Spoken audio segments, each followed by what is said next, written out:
of you in person and those attending via Zoom. I am Amos Biggs. Sits on the lands at the mouth of the Chicago River at Lake Michigan, once inhabited by the Algonquin-speaking nations, the Potawatomi, Ojibwa, Odawa, and other Native American tribes. We are a Unitarian Universalist congregation, a community of children, youth, and adults, a people of many beliefs and traditions, bound not by the specific list of things we believe, but the values we share and the mission to grow our souls and heal the world. Whether you just stepped into church for the first time or for the 1,000th time, you are welcome here. Whether you believe in God some of the time, all of the time, or none of the time, you are welcome here. No matter your race or who you love or how much money you do or don't have, you are welcome here. I have 1.5 announcements to make here. And then I think Barbara Jean has a few. So the membership committee will not meet today. The women's group will meet at 11:45 instead of 1 in the team room. For those who don't know where that is in Pennington, the room that's at the furthest end of Pennington to the left. At this time, I would like to call up Barbara Jean.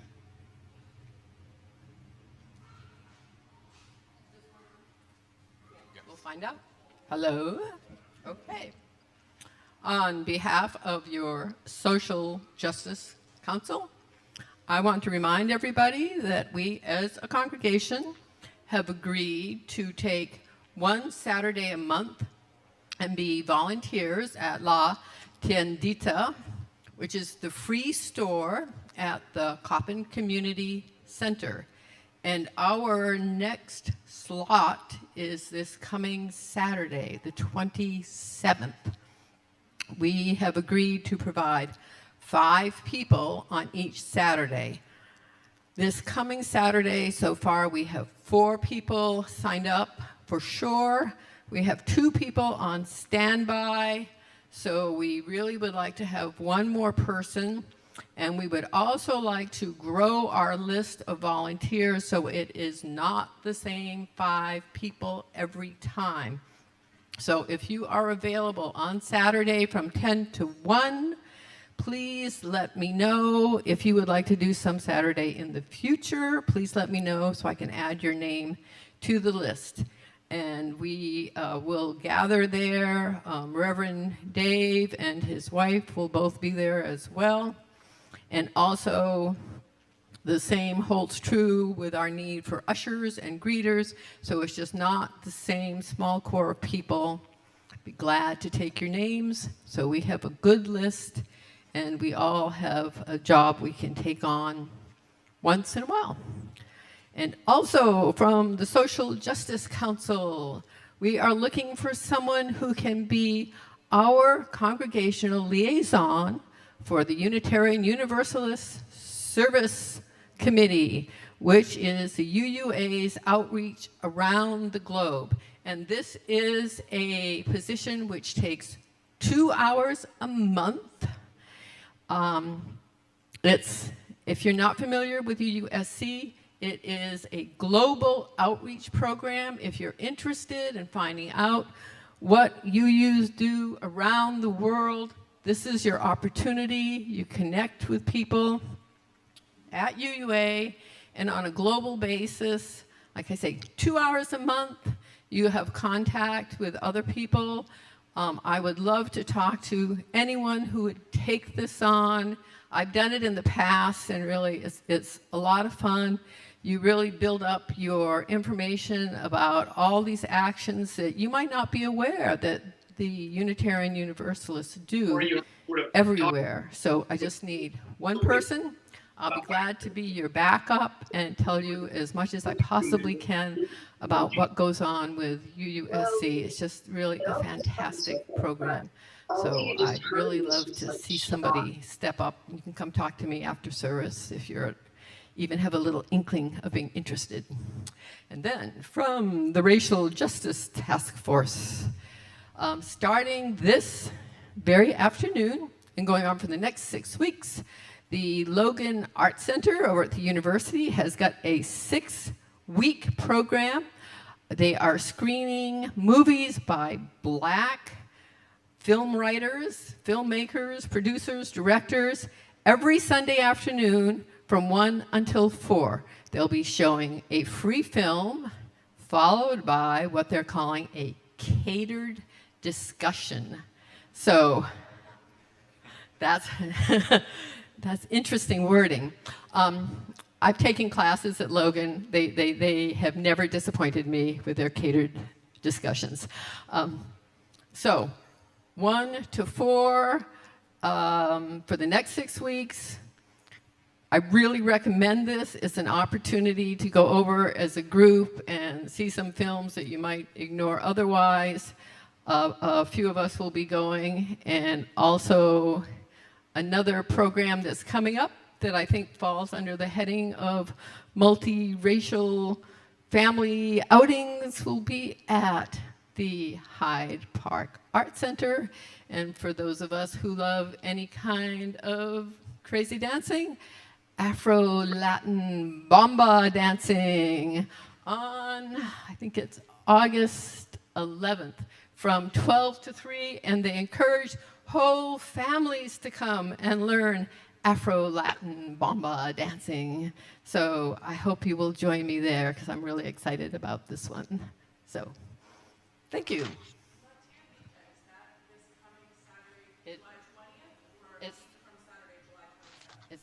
It's the 27th, so I'm giving you some head start here to decide, oh, I really want to do that. And for the dancing, I'm giving you a big head start so we can have a good show up.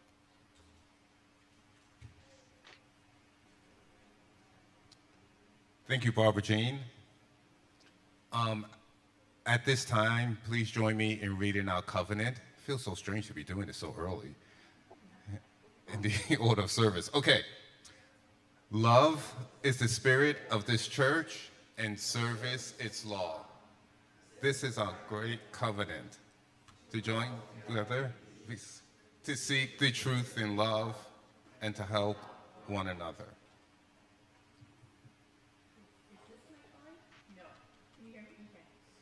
Hold on, let me see if it's on.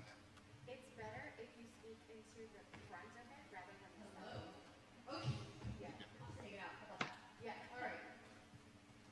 Good morning. My name is Mary, and I'm really excited to be with you this morning. I just wanted to share my selections with you. So the first piece I'll be playing is by a really lovely but really rather unknown composer from Haiti named Edmond Saint-Ange.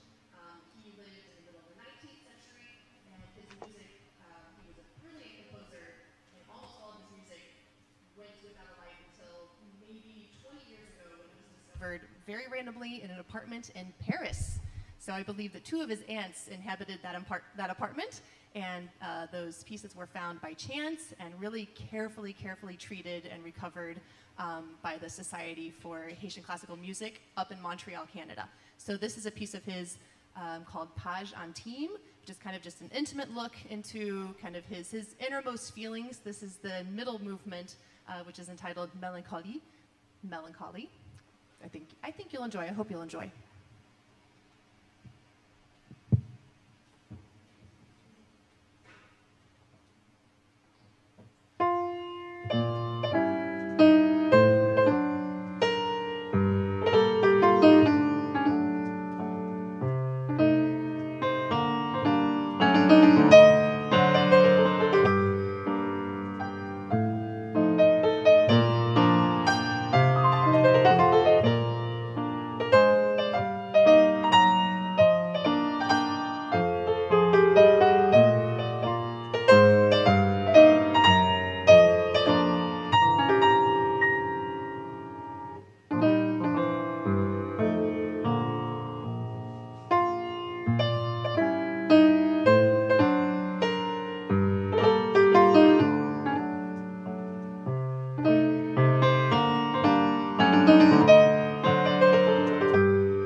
Thank you, Mary Ann.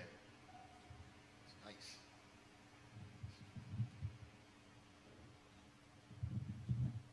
Okay. Good morning. It is a privilege to be here this morning, to be with you.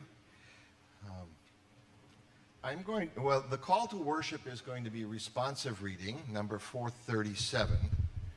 While you're looking that up, I want to share with you a statement released by the Unitarian Universalist Association this morning regarding the events in Pennsylvania last night. If you are unaware, there was an assassination attempt made on Donald Trump. He received a minor injury, but one person in the crowd was killed along with the shooter. Can't hear me. Okay. All right. So here's the statement by the Unitarian Universalist Association. Unitarian Universalism believes in the right of free speech and the democratic process. Attacks like those at Saturday's political rally weaken democracy, and the Unitarian Universalist Association condemns this attack. At a time when democracy is already at risk, these events will only make our political environment more precarious. As we prepare to meet this moment, we must return to our spiritual grounding and faithful practice. Take a breath, reflect together, wait for emerging truth over quick speculation.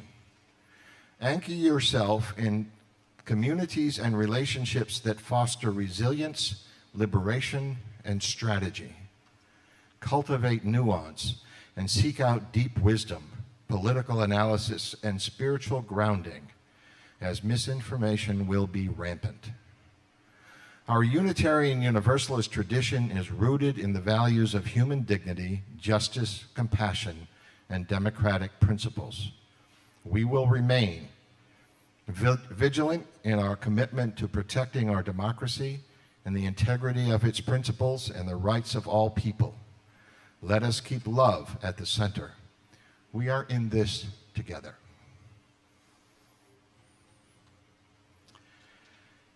And so the call to worship is number 437, the words of Kenneth L. Patton. Let us worship with our eyes and ears and fingertips.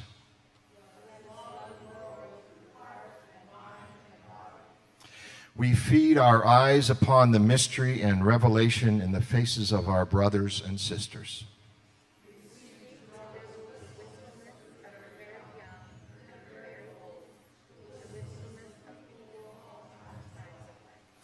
We seek to understand the shyness behind arrogance, the fear behind pride, the tenderness behind clumsy strength, the anguish behind creativity.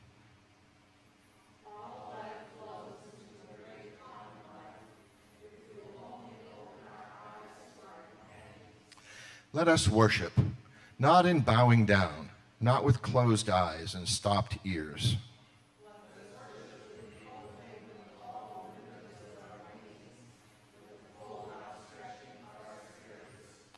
Life comes with singing and laughter, with tears and confiding, with a rising wave too great to be held in the mind and the heart and the body, to those who have fallen in love with life.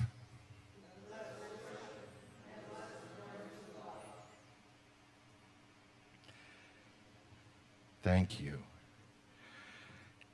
Now, as you will, as you are willing and able, please rise and sing our opening hymn, number 360, Here We Have Gathered.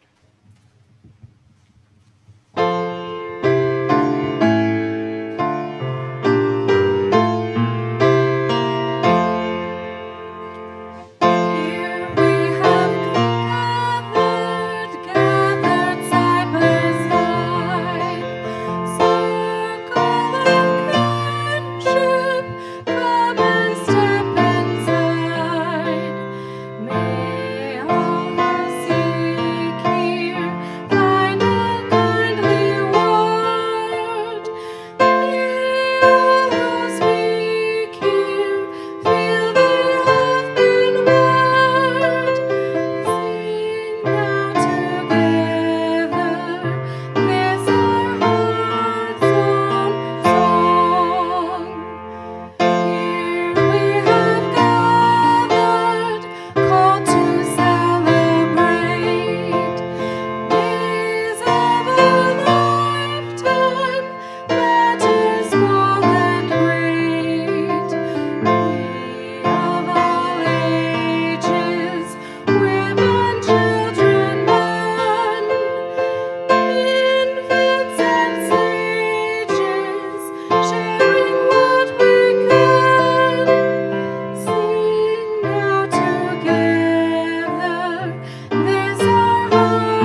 time for all ages. I will actually come to you all, so no need to move.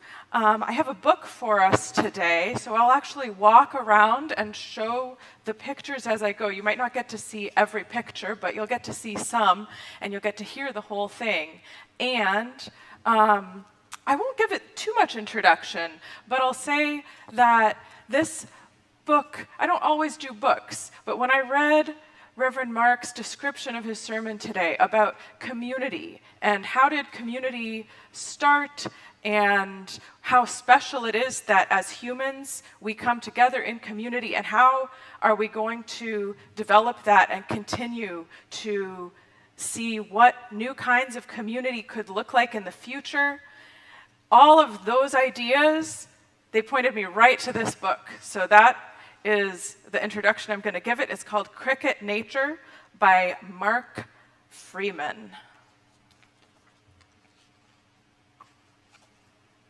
Crickets are critters about as big as your thumb. They don't talk to people, but don't think that they're dumb. May and Splicket cricket live in a meadow by the Centerville thicket. Maybe you know that boy crickets chirp. It sounds sort of like a musical burp. To chirp, they rub their wings together. And they love to chirp, but they just can't in cold weather. Girl crickets don't chirp or do anything that sounds like a burp, but when they do feel sorry for the guys, when the guys feel blue, when they can't chirp because it's too cold to. Now in this meadow, it was unusually cold. And since this problem was getting unbearably old, some guy crickets called a big meeting. So many guys came, there was too little seating. They were holding signs that said, "Too cold." At the meeting, Splicket came home and told May he would have to hunt for blankets the next day, or the next 2 days, or maybe 3 or 4. A day or 2, or 3 or 4, repeated May, aghast. So long, you used to find blankets so fast. The best blanket Splicket ever found for the coldest of weather was lost by a boy, a scrap of soft, smooth, brushed leather. But the blankets in Centerville, made of any kind of stuff, and this is the problem, were never enough. So crickets stole blankets from one another, sometimes even hurting each other. And many times, it led to fights. You'd be surprised how often, on very cold nights, a shivering cricket had shamed his mother by ripping a blanket right off his own brother. "It's like this, May," Splicket said, as he looked away and lowered his head. So May knew this was no idea of Splicket's. "We're going to get blankets from out of meadow crickets." May exclaimed, "So this is the deal? You say going to get, but you mean going to steal? Do you crickets want to start a war? Forget it, Mr. Splicket, you're being a bore." But Splicket didn't believe. Oh, whoops, I skipped a page. "But May," began Splicket, about to argue. "Don't but May me," May said, her patience through. "Anyway, the girl crickets had a big meeting too, and we've thought of something new to do. Our meadow, dear Splicket, could be heated somehow." And after she said this, she took a great bow. But Splicket didn't believe in things being heated. So he heaved a deep sigh, and he got himself seated. And he said, "A cricket's a cricket, be he skinny or fat. He must fight for his blankets, and that is that." Splicket continued, "Facts are facts, and it is in fact a factual fact that fighting for blankets is cricket nature, and you can't change cricket nature." May was patient. She tried to use tact. But patient May's patience was starting to crack. With all of Splicket's yakety-yak about cricket nature being a fact. "What's a fact?" said May, without a clue. "A fact is something that's hopelessly true," Splicket explained. "And it's true, and it's true, no matter whatever you do." May smiled. "But then, till we have done all we can do, we can't know something's truly true no matter whatever we do." "But cricket nature's a fact!" screamed Splicket. It was all he could do. "Maybe," May ventured, "cricket nature is a fact today. But if things were different, might we act a different way?" "But heating the meadow might not work," Splicket cried. "That's right," replied May. "It's never been tried." May declared, "We'll leave cricket nature on its own little shelf. We'll change the meadow and let cricket nature take care of itself." So May took control. First, they found a roll of aluminum foil. They re-rolled it shiny side up into a cone. Splicket helped. No cricket could do this alone. They put the cone snug over a black can. To make heat like this, you use black if you can. Then they centered the can on a piece of thin black wood. "Now," said May, "this piece of wood should heat up from all the moonlight and starlight tonight. Let's hope you're happy and I'm right. Stand on this beautiful wood, and before too long, you should feel pretty good." They pointed the cone at the moon, but nothing got hot, and so pretty soon Splicket said that you can't change cricket nature.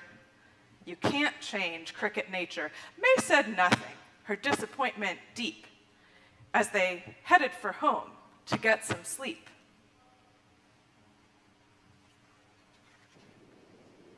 But then the next day, May moved down the cone and opened it up. And when the sun shone, some fun was begun, because you see, as factual as could factually be, the air really did warm up, and so did the wood for their feet. And all the crickets, Splicket too, came up to catch its heat. And all the crickets, Splicket too, said it was really neat. Now the little crickets get warmth enough from the sun to chirp, sometimes even at night when the sunlight is done. Splicket had thought that stealing blankets was forever and never, ever to disappear, ever. But stealing blankets became pretty fast, just another unchirping thing of a less chirpful past. And "you can't change cricket nature," by the way, is nothing that Splicket and his friends ever anymore say. Happy, happy at their sun-heated heaters, chirping away. May we all find such creative solutions to bring abundance to our communities. And with that, we will send our children to their classes with our love, and our worship will continue.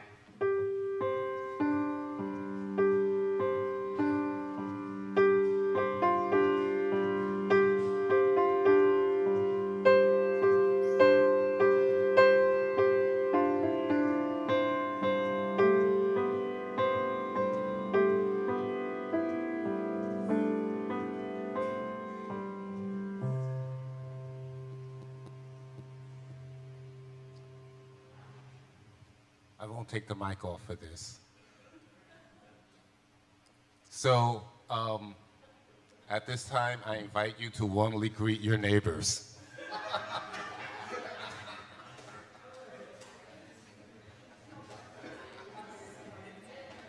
Morning, everyone. Good morning. Gloria, it's good to see you there. Good morning. I got a new job working at the local arena for people like James Taylor and stuff. As a Oh, roadie. Ooh. Yes. well And done. so I'm sorry. Thank you. And I got accepted to Berklee College of Music for songwriting. I start in, Oh, amazing. yes. Great. I start in the fall. for you. Yes. The concern is that my stepfather, Les Yonker of Chicago Theological Seminary, passed away. He was a bartender at Jimmy's, a manager at Oh, Jimmy's no. Wow. for years. But I just wanted to share that. But it's Thank good to you. be back. So sorry to hear that. Yes, it's all right. I thought, I'll spread the word. But Was he yes. at Jimmy's very long? Was he bartender there? He was manager in the 80s, like 1979 to 1989, 1990. Oh. Oh, wow. Yes, When Jimmy's was in its heyday. yes. His name was Les. Ah. He was a good guy. Wonderful. It's Okay, good well, to yes. good to have joys and concerns, all part of life, right? Yes. It's true. Yes, the day after his passing, I worked for James Taylor and he played Fire and Rain. Great. But it's good to be back. I work a lot of Sundays, but I think I have next Sunday off. So Good. just See for you then. the summer. Cool. Okay, I'm turning my mic off now. Thanks. Well, it's good to see so many people who came to church in person this morning. In spite of the weather. Absolutely. I will say I did get all dressed and then I said I just can't do it. I did the same thing. Oh dear.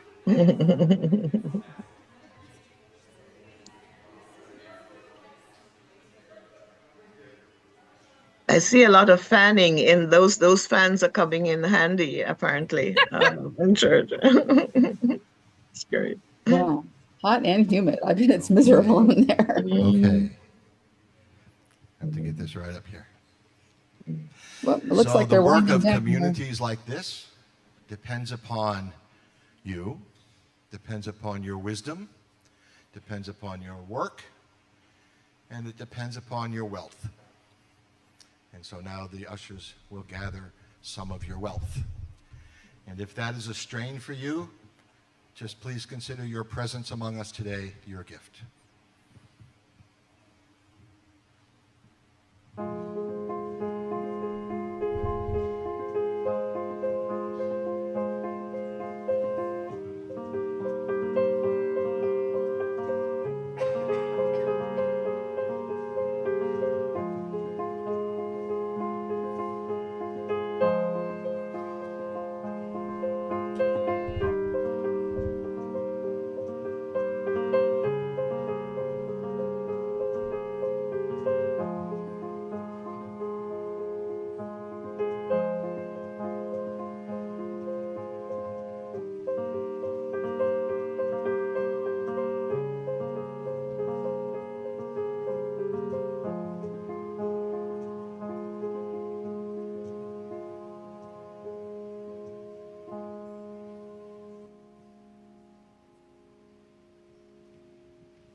Okay, our opening words come today from Rosemary Radford Reuter from her book Gaia and God.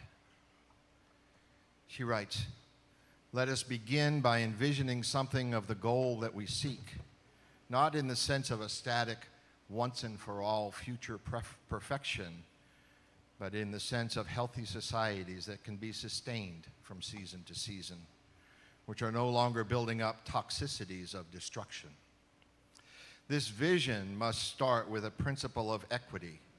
Equity between men and women, between human groups living within regions, equity across human communities globally, equity between the human species and all other members to the biotic community of which we are a part, and finally, equity between generations of living things, between the needs of those who live now and those who are to become. What we need is neither optimism nor pessimism in these terms, but committed love. This means we must remain committed to a vision, to concrete communities of life, no matter what the trends may be. Whether we are immediately winning or losing cannot shake our rooted understandings of what biophilic life is and should be. Although we need to adapt our strategies to the changing fortunes of the struggle, we also remain clear that life is not made whole once and for all in some static millennium of the future.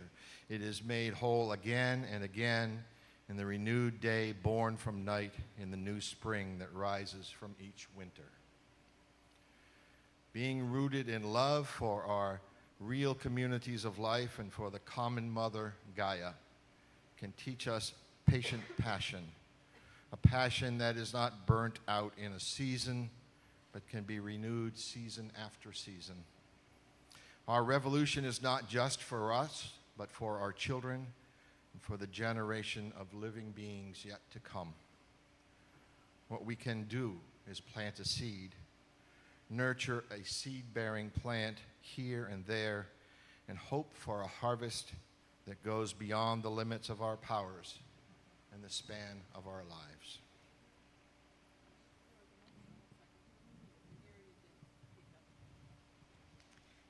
The piece I'll play for interlude is by a composer named Émile Desamore. He's another composer living in Haiti. He's still with us today. This is from his Sonate Folklorique. So it's a sonata in 3 movements. It's inspired by the life and the roles of women in Haiti. And the movements pull from lots of popular and folk tunes around Haiti. And this is the middle movement called Tendresse. Tendresse. You'll hear a tick-tock, tick-tock. That's kind of a knock on the door throughout this piece.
I've attended a lot of Unitarian Universalist churches, and we are all blessed with such wonderful musicians. Thank you, Marianne.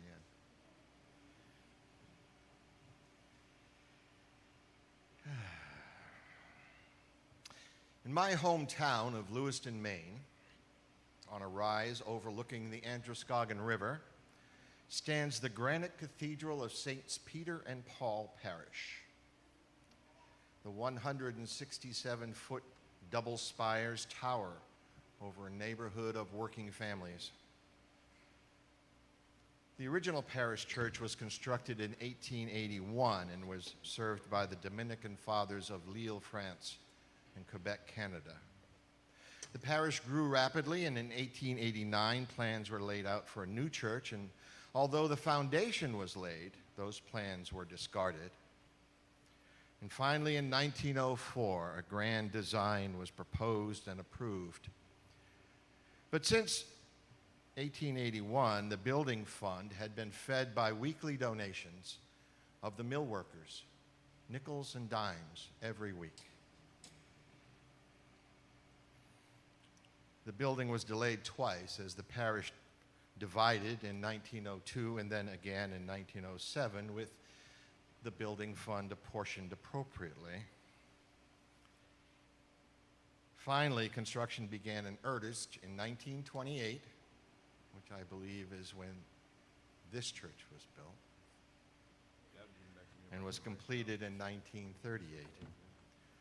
Today, St. Peter's and Paul stands as New England's second largest cathedral and the state of Maine's only basilica, the place where, when the Pope comes to Maine, he will serve Mass next time.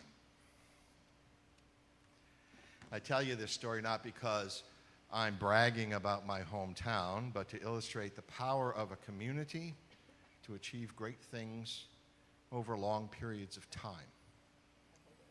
The power of a community driven by common goals and grounded by common values. Our common understanding is that people first gathered in community for protection, but what if it was more than that? What if it was but the first of many steps in the transformational process that will take us from primordial hominid to planetary consciousness? I'm sorry. Sometimes my thoughts soar above the gravity. Let me come back down a little bit. Our lives today are defined by several communities. There's this church community, of course. There's the community in which our home is in, the community of our professional peers. There's communities for our varied interests, hobbies, book clubs, politics. Until recently, community was defined by geography. But now it resides more in a realm of identity, extending globally at the twitch of a thumb. And since moving to Wisconsin in 2016, I've enjoyed attending Native American powwows.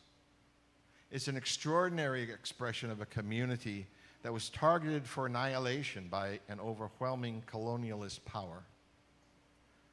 The Menominee Nation stands out among the tribes as one that still lives within 100 miles of its land of origin. The people have been subjected to displacement, boarding schools forced upon their children, and even legal extinction when the federal government disenfranchised them as a legitimate tribe in the 1950s. And yet they have come back. And their annual powwow serves as a gathering of many tribes from across the northern Midwest and Canada. And the undeniable spirit that permeates this place is that everyone there is where they belong. For the individual, the essence of community is the feeling of belonging.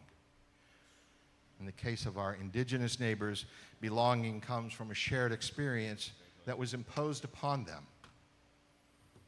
It's also possible to create a shared experience to sustain a feeling of belonging, to create a more loving community. in Israel, on a hilltop halfway between Jerusalem and Tel Aviv, is a village called Neve Shalom Wasad al-Salam. The Hebrew Arabic name translates to Oasis of Peace. It's a small village of about 70 families, half Israeli Jews, half Israeli Arabs and Christians. The intention of its founder, Father Bruno Hussar, was to establish a site for a school for peace.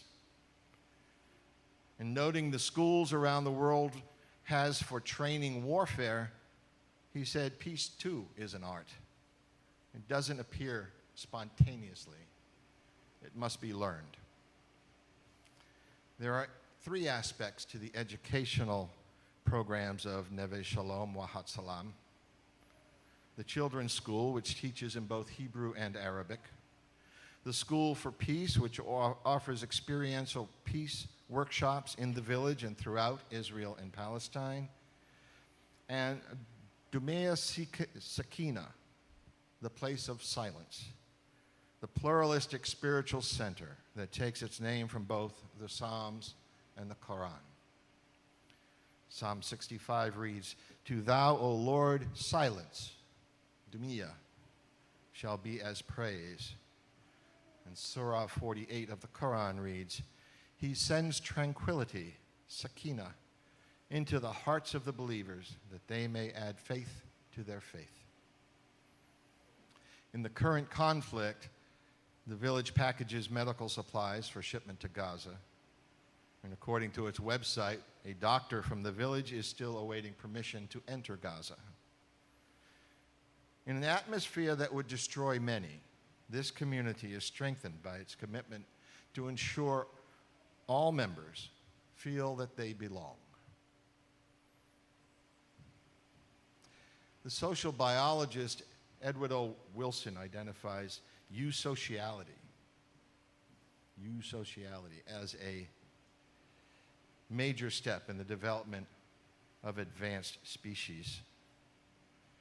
Eusociality is the characteristic of a group that allows for cooperative raising of the young across generations and the willingness of some members to give up some of their lifetime reproductive capacity to ensure the safety of the group.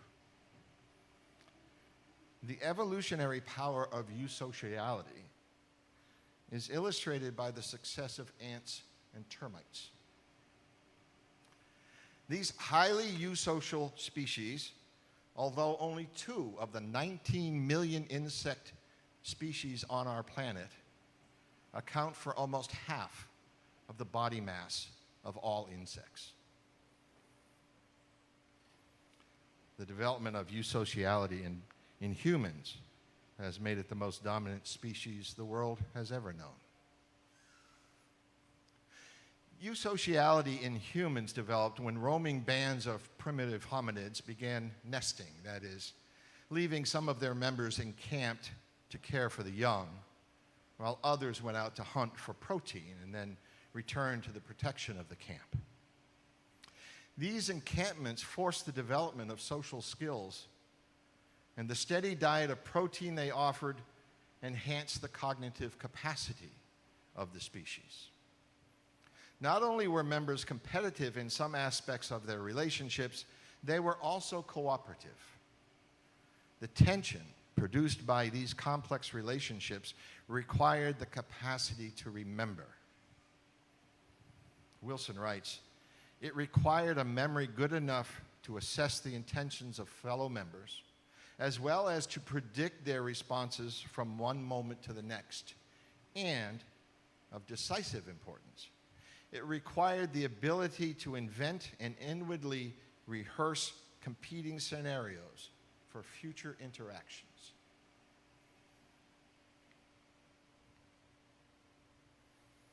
Ecofeminist Rosemary Radford Reuter says that social skills were first developed by females and taught to the males, as it was often usually the females who remained in camp, right?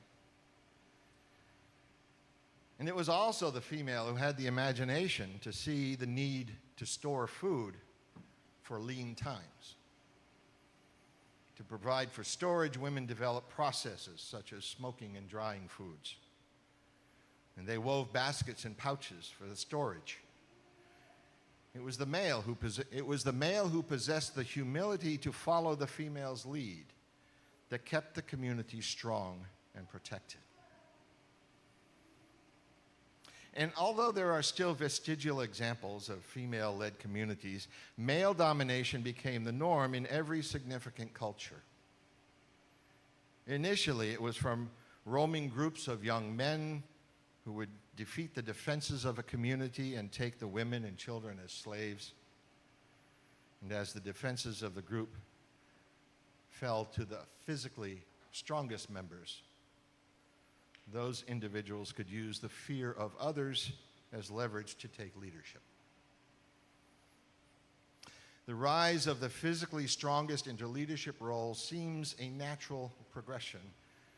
However, it soon became clear that physical strength without foresight, without compassion for others in the group, without keen judgment to resolve conflicts within the group, and without the skills to forego violence when interacting with other groups, were also qualities of a good leader. But these are qualities that many women possess also. So how did men rise to predominate as leaders in human societies? Wilson offers a hint with the maxim that self-centered members win within groups. Within groups, the self-centered person is the one who rises to the top. In his role as a hunter and a warrior, the male acquires the ability to forage for himself, defend himself. These attributes help him to survive in a brutal world. But let's not go down the rabbit hole of simplistic characterizations. Males must also develop teamwork and support for those they care for and for who face the same dangers.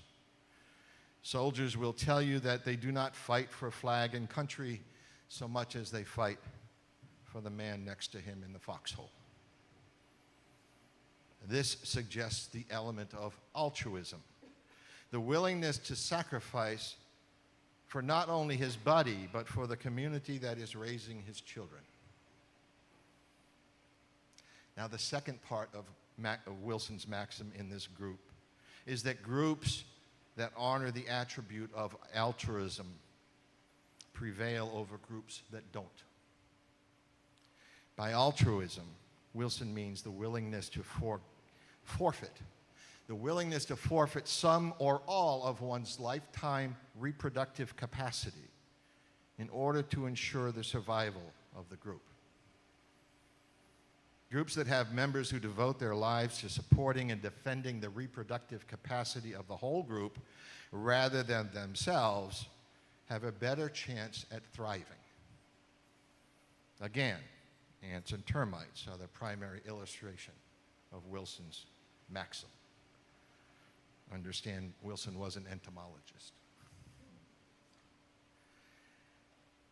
So I'm not going to reflect on how this applies to today's political climate. That'll be your homework. This relationship between male and female becomes embedded in our cultures through our religious practices. William Devers wrote a book called Did God Have a Wife? And it explores the development of Judaism through archaeological evidence found in the ancient homesteads of the hill people in modern-day Israel. Evident in these digs was a preponderance of small female icons spread throughout the home. They'd be found in cooking areas, in food storage areas, and in other places. The image was of a goddess known as Asherah. Devers concludes that this deity was worshipped by the women of the house because the icon appears in all the places where women worked, and thus gave rise to a folk religion.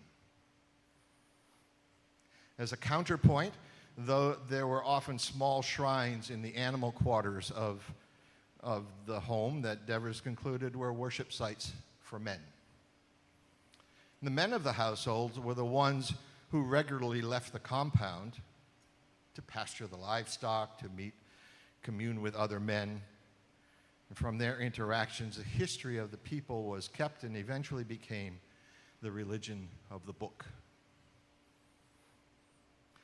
Devers distinguishes book religion as one where belief is intellectual, piety consists mostly of liturgy, and morality focuses on overarching theoretical principles.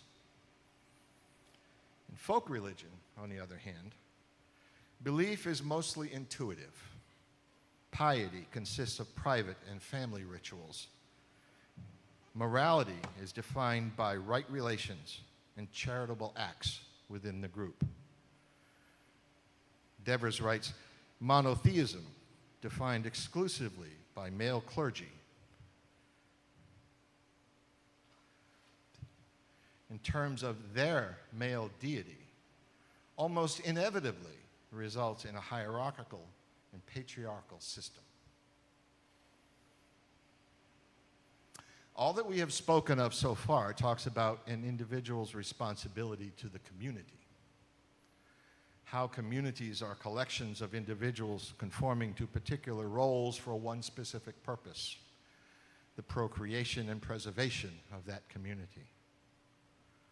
The need for conformity has been given religious status in that laws endowed by a deity must be followed in order for the individual to continue receiving the value the community provides.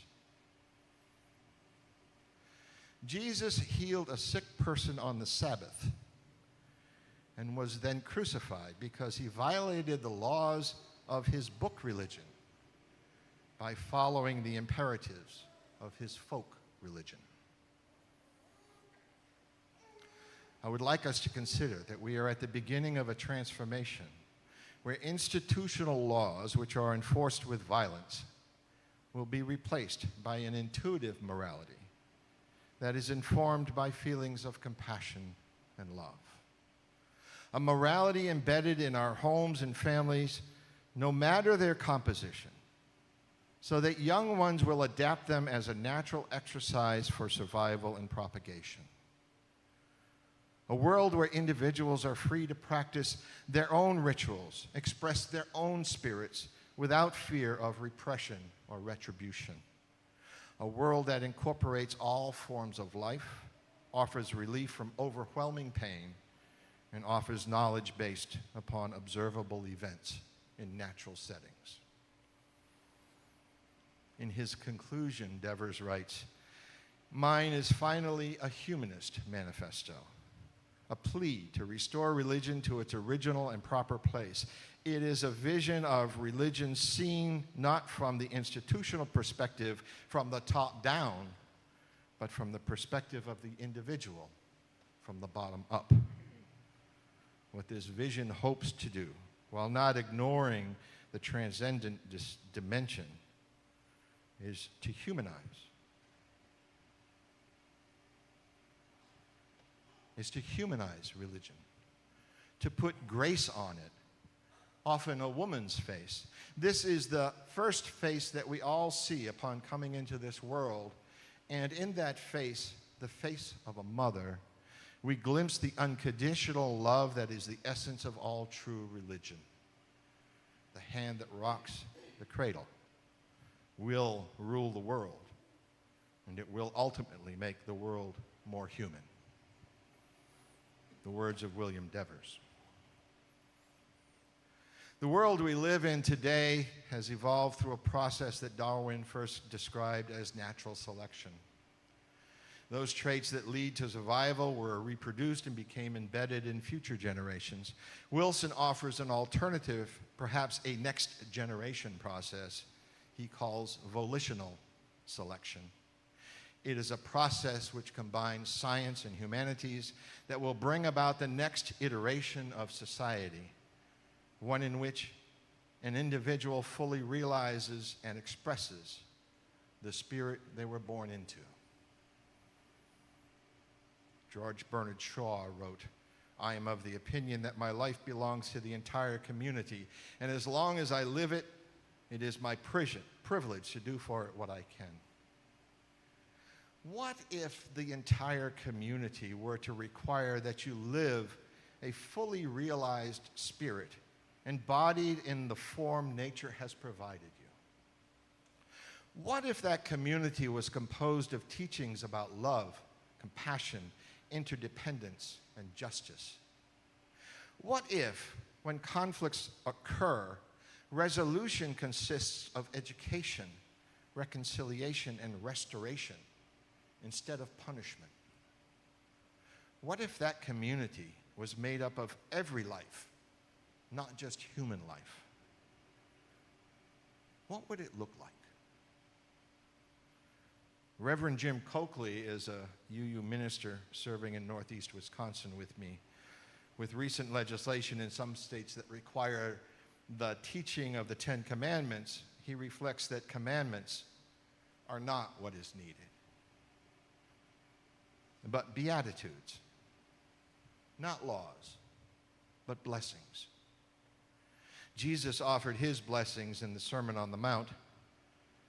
For the modern world, Reverend Coakley offers these blessings derived from our UU tradition. Blessed are those who celebrate that we are all sacred beings, diverse in culture and experience, with inherent dignity and worth. Blessed are those who work to be diverse, multicultural communities where all thrive and flourish. Blessed are those who humbly and reverently honor the interdependent web of all existence and their role in healing and sustaining right relations. Blessed are the peacemakers who resolve conflict through nonviolence and reconciliation. Blessed are those who work towards inclusive democratic processes and against all forms of systemic oppression. Creating a new context for community is not something that will come easily. Volitional selection may not give us the luxury of geologic time to witness change, yet it cannot be forced through a different form of violence. It may well require an imagination we have yet to discover in order to envision all of its possibilities. Wilson again writes, human existence may be simpler than we thought. There's no predestination, no unfathomed mystery of life. Demons and gods do not vie for our allegiance. Instead, we are self-made, independent, alone, and fragile, a biological species adapted to live in a biological world. What counts for long-term survival is intelligent self-understanding based upon a greater independence of thought than that tolerated today, even in our most advanced democratic societies.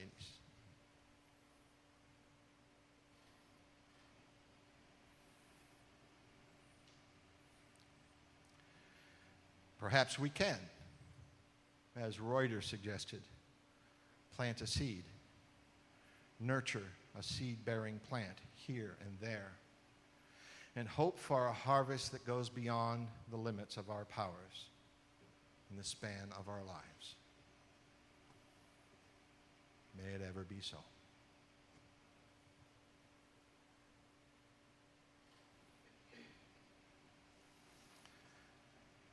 Our closing hymn is number 168, One More Step.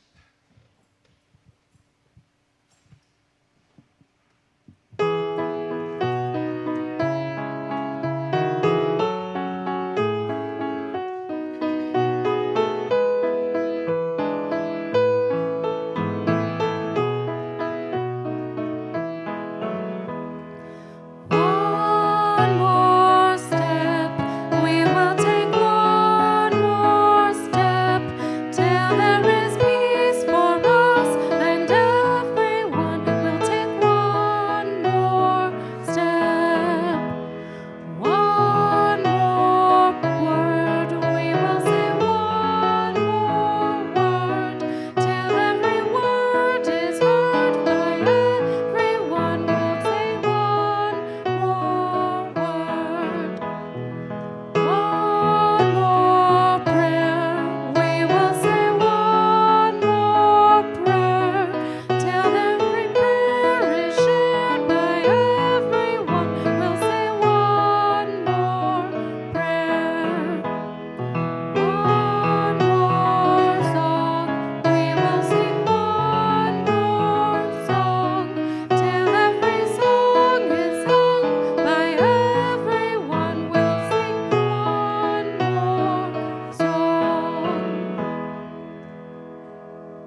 So our closing words come to us from John O'Donohue.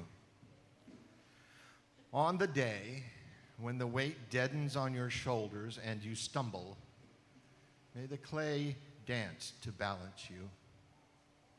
And when your eyes freeze behind the gray window and the ghost of loss gets into you, may a flock of colors, indigo, red, green, and azure blue, come to waken in you a meadow of delight. And when the canvas frays and the courage of thought and the stain of ocean blackens beneath you, may there come across the waters a path of yellow moonlight to bring you safely home. May the nourishment of the earth be yours. May the clarity of light be yours. May the fluency of the ocean be yours. May the protection of the ancestors be yours. And so may a slow wind work these words of love around you, an invisible cloak to mind your life. Go in peace.